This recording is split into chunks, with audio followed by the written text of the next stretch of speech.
तो हेलो प्यारे दोस्तों, कैसे हैं आप सभी? उम्मीद करते हैं कि सभी अच्छे ही होंगे। तो यहाँ पर आप लोग देख सकते हैं त्रिमासिक परीक्षा क्लास 11th का आ चुका है, ओरिजिनल प्रश्न पत्र आ चुका है ज्योग्राफी का, ठीक है? यहाँ पर आप लोग देख सकते हैं। तो आज हम लोग आप लोगों को ज्योग्राफी का पूरा ओरिजिनल प्रश्न पत्र कराएंगे इस वीडियो में। जिस प्रकार से हम लोग पॉलिटिकल साइंस का, राजनीतिक शास्त्र का कराए थे, सेम टू सेम लड़ गया था, उसी प्रकार से भी आपके एग्जाम में सेम टू सेम आएगा, ठीक है?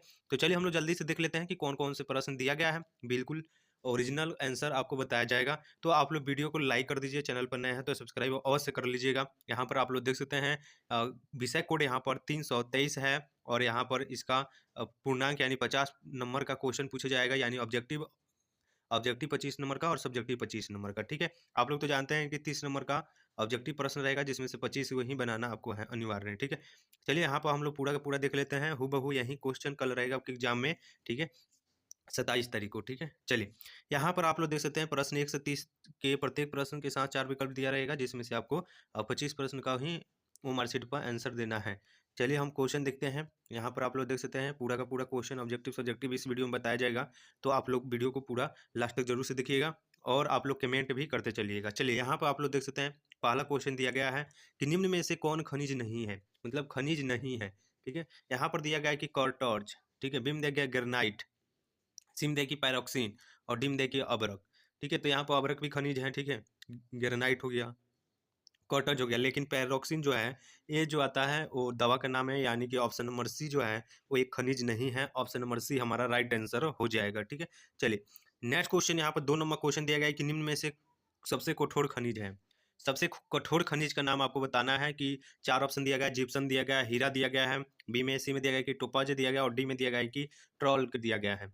तो आप लोग जानते हैं कि हीरा जो है एक कार्बन का प्रूफ होता है जो सबसे कठोर खनिज में आता है, यानी कि ऑप्शन नंबर सी जो है सॉरी ऑप्शन नंबर बी जो है करेक्ट आंसर हो जाएगा, ठीक है? चलिए नेक्स्ट क्वेश्चन तरफ में हम लोग चलेंगे। यहाँ पर ध्यान से आप लोग को देखते चलना है और कहीं भी क्वेश्चन अगर आप लोग को डाउट है तो आप लोग कमेंट कीजिएगा, तो आपका कमेंट हम पिन कर देंगे, ठीक है? 3 नंबर प्रश्न देखिए, निम्न में से कौन एक औषधि चट्टान है? औषधि चट्टान पूछा जा रहा है। एम दिया गया है कि संगमरमर, बिम दिया कि नीस, सिम दिया कि चूना पत्थर और डिम दिया कि बेसाल्ट। तो इसका राइट आंसर क्या होगा? जल्दी से बताएंगे सभी विद्यार्थी। कौन एक औषधि चट्टान है? औषधि चट्टान पूछे जा रहा है, तो इसका राइट आंसर क्या होगा? 3 का राइट आंसर बताना है, तो हो जाएगा चूना पत्थर। ऑप्शन नंबर सी जो है वो करेक्ट जवाब हो जाएगा। चलिए अब हम नेक्स्ट क्वेश्चन तरफ में चलेंगे। यहाँ पर देखिए 4 नंबर प्रश्न दिया गया है। ध्यान से देखिए कि निम्न में से कौन अग्नेय चट्टान नहीं है, मतलब अग्नेय चट्टान नहीं है। एम देखिए ग्रेनाइट, सिम देखिए गैब्रो और सिम देखिए बेसाल्ट और डी में दिया गया है कि कोयला। कोयला तो एक अग्नेय चट्टान है, ठीक है? यहाँ पर देखिए बी में दिया गया कि गैब्रो और सी में देखिए ग्रेनाइट और सी में दिया गया कि बेसाल्ट। तो इसका राइट आंसर हो जाएगा ऑप्शन नंबर सी बेसाल्ट। चलिए नेक्स्ट क्वेश्चन दिया गया है 5 नंबर कि चर्ट किस प्रकार की चट्टान है? चर्ट चर्ट जो है वो किस प्रकार की चट्टान है? यहाँ पर सभी विद्यार्थी बताएंगे। ज्योग्राफी का ओरिजिनल प्रश्न पत्र हम लोग लेकर आ चुके हैं। चलिए यहाँ पर 5 का राइट आंसर क्या होगा? तो 5 का right answer option number A हो जाएगा, औषधि, ठीक है? नेक्स्ट क्वेश्चन यहाँ पर देखिएगा। यहाँ पर दिया गया है 6 नंबर प्रश्न की भूपटल पर कितने प्रकार के चट्टान पाए जाते हैं? तो भूपटल पर कितने प्रकार के चट्टान पाए जाते हैं? तो 3 प्रकार के चट्टान पाए जाते हैं, यानी कि ऑप्शन नंबर सी हमारा सही जवाब हो जाएगा, ठीक है? चलिए आप लोग एक बार लाइक कर दीजिए, चैनल पर नया है तो सब्सक्राइब कर दीजिए, क्योंकि हर एक प्रकार का आपके एग्जाम का पेपर यहाँ पर दिया जाएगा, ठीक है? चलिए यहाँ पर देखिए 7 नंबर प्रश्न दिया कि निम्नलिखित में से कौन एक रूपांतरित चट्टान है? मतलब रूपांतरित चट्टान मतलब उसका रूप बदल जाता है। चलिए बताइए। तो इसमें देखिए ग्रेनाइट दिया गया है, सिस्ट दिया गया है और सिम दिया कि चर्ट और डी में दिया गया है कि चूना पत्थर। तो इसका सही जवाब हो जाएगा सिस्ट जो है, इसका रूप जो है वो चेंज होते रहता है, रूपांतरित चट्टान है, यानी कि ऑप्शन नंबर बी हो जाएगा। नेक्स्ट क्वेश्चन 8 नंबर देखिए दिया गया है कि पल्वीकरण अपक्षय किस प्रकार की अभिक्रिया संबंधित है? ए में दिया कि रासायनिक, जैविक, भौतिक और डी में दिया कि इनमें से कोई नहीं। तो 8 का राइट आंसर हो जाएगा कि भौतिक चट्टान है, ठीक है? बिल्कुल सही जवाब ऑप्शन नंबर सी हो जाएगा। तो जो भी विद्यार्थी का क्वालिटी में वीडियो नहीं दिख रहा है, साफ साफ नहीं दिख रहा है, तो अपना क्वालिटी बढ़ाकर आप लोग देख लीजिएगा, क्योंकि यही प्रश्न आपके एग्जाम में रहेगा कल। नवंबर यहाँ पर देख सकते हैं, नवंबर का त्रिमासिक परीक्षा मंथली एग्जाम जो है उसका ओरिजिनल प्रश्न पत्र है। मैं बार बार बताता हूँ, हमारे चैनल पर कोई फेक प्रश्न पत्र नहीं बताया जाता है, ठीक है? चलिए यहाँ पर 9 नंबर प्रश्न दिया गया है कि निम्नलिखित में से किस पदार्थ का भूपटल पर सर्वाधिक प्रतिशत पाया जाता है? तो इसका राइट आंसर बताना है। एम देखिए सोडियम, बी में देखिए लोहा, सी में देखिए हाइड्रोजन और डी में दिया गया कि सिलिकॉन। तो 9 का राइट आंसर क्या होगा? तो 9 का राइट आंसर हो जाएगा लोहा, ऑप्शन नंबर बी जो है करेक्ट जवाब हो जाएगा। चलिए नेक्स्ट क्वेश्चन यहाँ पर दिया गया है 10 नंबर के निम्नलिखित में से कौन एक अपर्दन का कारक है? अपर्दन का कारक पूछा जा रहा है। एम दिया गया है कि बहता हुआ जल, बी में पवन दिया गया है, सी में हिम नदी दिया गया है और डी में देखिए इनमें से सभी। तो अपर्दन पूछा जा रहा है। तो बहता हुआ जल यानी कि जल बह रहा है, पवन जो है ये भी बहता है, हिम नदी। तो इसका राइट आंसर क्या हो जाएगा बाबू? अपर्दन का कारण क्या होगा? अपर्दन से क्या होता है? तो हो जाता है अपर्दन मतलब हिम नदी, यानी कि ऑप्शन नंबर सी हो जाएगा। ठीक है, चलिए नेक्स्ट क्वेश्चन यहाँ पर 11 नंबर प्रश्न दिया कि ज्वालामुखी उद्गार के दौरान निम्न में से कौन सा पदार्थ बाहर आता है? तो निम्न में से कौन सा जो पदार्थ है बाहर निकलता है? देखिए जब ज्वालामुखी फटता है तो उसके उद्गार दौरान निम्न में से कौन सा पदार्थ बाहर निकलता है? देखिए मैग्मा, सी में देखिए पानी, और सी में देखिए मिट्टी, और डी में दिया गया है कि वायु। देखो तो पानी तो आएगा ही नहीं, ठीक है।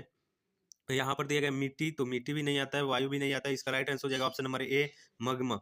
ठीक है, ऑप्शन नंबर ए आप लोग मरना 11 का। चलिए हम लोग 12 नंबर प्रश्न देखते हैं। दिया गया है कि बिलियन किस प्रकार के अपक्षय से संबंधित है? बिलियन जो होता है यानी कि सोल्यूशन किस प्रकार के अपक्षय से संबंधित है? तो 12 का राइट आंसर हो जाएगा क्या होगा? ये में दिया गया है कि भौतिक अपक्षय। आप लोग जानते हैं तो आप लोग कमेंट करते रहिएगा, ठीक है।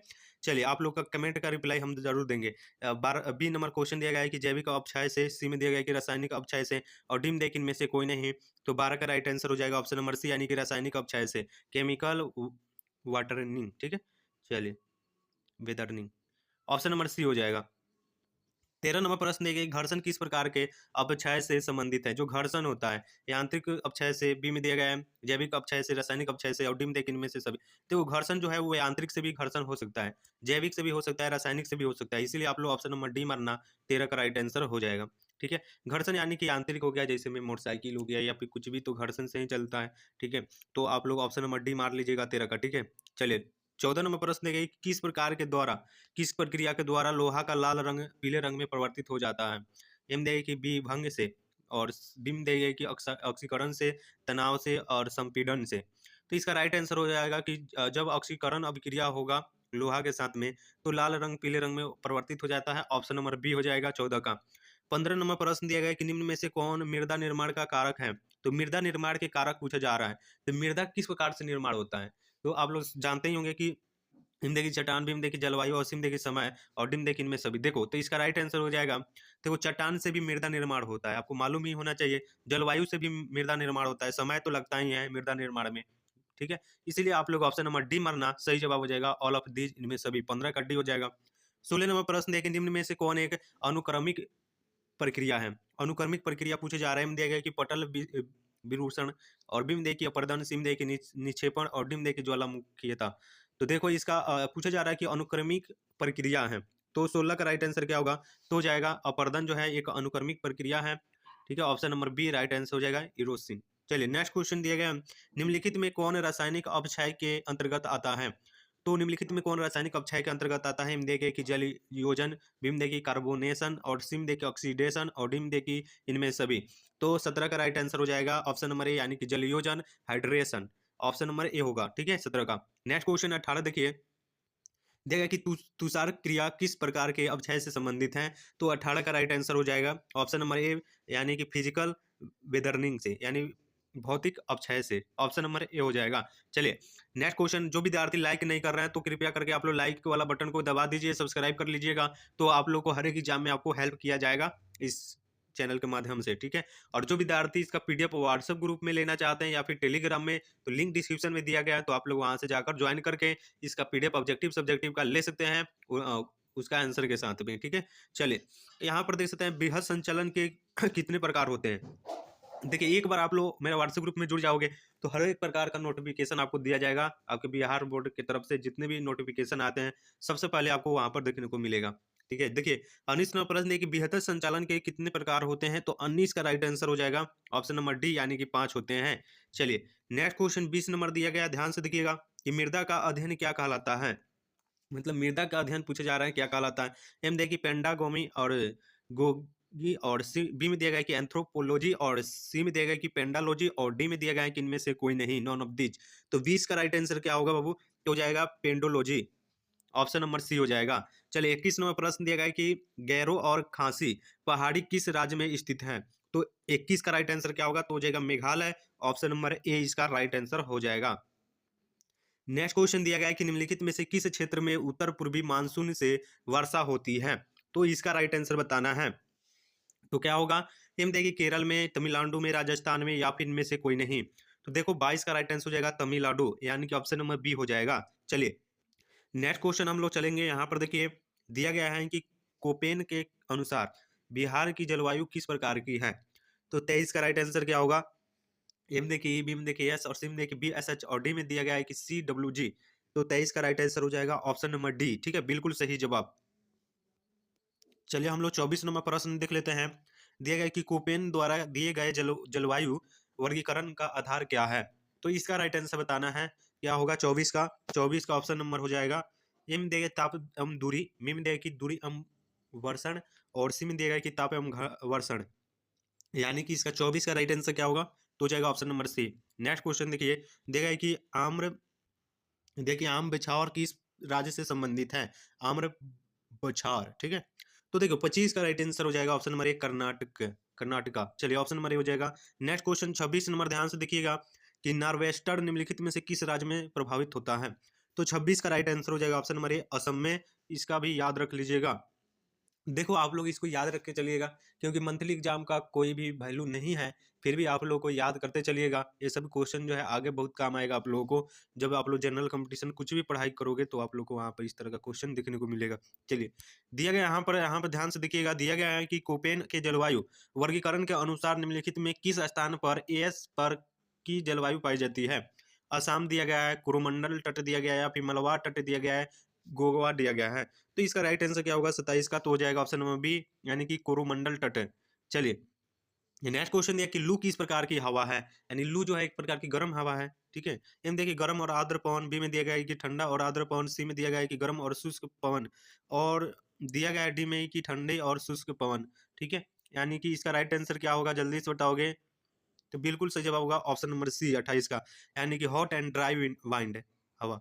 चलिए ऑप्शन नंबर सी हो जाएगा, गर्म और शुष्क पवन। नेक्स्ट क्वेश्चन देखिए, दिया गया 29 नंबर में कि मृदा निर्माण के लिए किस प्रकार की जलवायु उपयुक्त होती है। एम देखिए कि ठंडा कोल्ड, बी में देखिए उष्ण यानी हॉट, और सी में देगा कि आर्द्र शीतल कोल्ड ह्यूमिड, और डी में देखिए आर्द्र उष्ण यानी हॉट ह्यूमिड। तो इसका राइट आंसर क्या होगा 29 का, तो राइट आंसर हो जाएगा ऑप्शन नंबर ए, यानी कि ठंडा कोल्ड, ठीक है।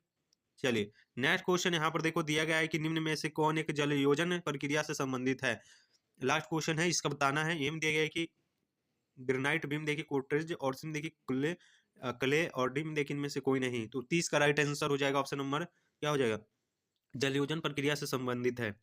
तो इसका राइट आंसर आप लोगों को बताना है, जलयोजन प्रक्रिया से संबंधित है। तो इसका राइट आंसर आप लोग इनमें से कोई नहीं है, none of these, option number D मारिएगा।